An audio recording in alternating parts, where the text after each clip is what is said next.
video on my gripes with the BMW doors and seats. Generally, it's a really cool design and a good design. There's just a couple little weird things with it that I think could have been better. First of all, it is a four-door, sort of. This is kind of a half door back here, this little suicide door.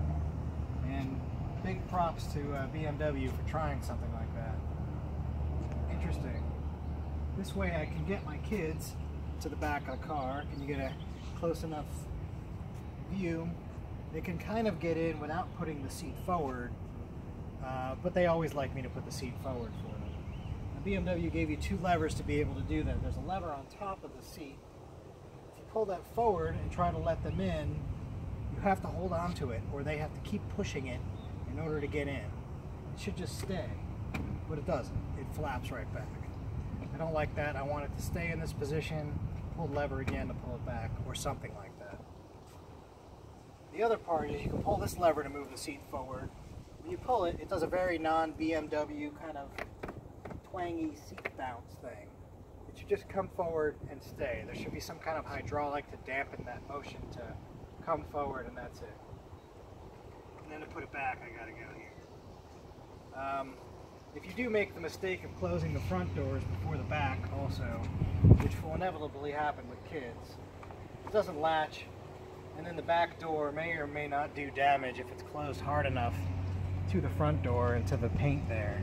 I'm not going to try it, but I'm sure it's happened before already. Generally, it's got pretty good clearance space in a parking lot when there's a car next to it. The kids can get in and out, and it's easy. Much more room than my new Beetle. The other part, my other small gripe with this is the seat raising and lowering thing. If I'm in the car, I could do it okay. I weigh 190 pounds or so. I can't get the seat up without doing a awkward motion like that. But if I make the mistake of pulling this lever while I'm not in the car, it also does a very non-BMW jump and bump kind of thing. And then if I want to get this thing down, I can't just by pushing the lever and pushing the seat.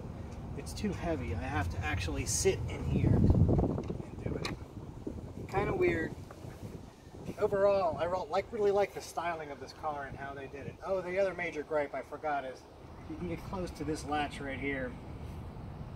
I go to put my kids in this car, and this happens all the time. I pull this lever to put the seat up, and then I go and lift them in, and they can easily hit their head on this latch here. I don't know what they could do about that. More recessed, more into the roof would have been better, so I have a clearance to get them in here. And it's a little bit high for them to just step in and get in. I have a step stool I keep on the other side, and I use that once in a while. So another small gripe. It's hard to say. Of all that, I still like the car. I like the design. Very new, spacey feeling, spacey kind of recycled materials here. Just a couple of things that could have been done slightly better. Thanks.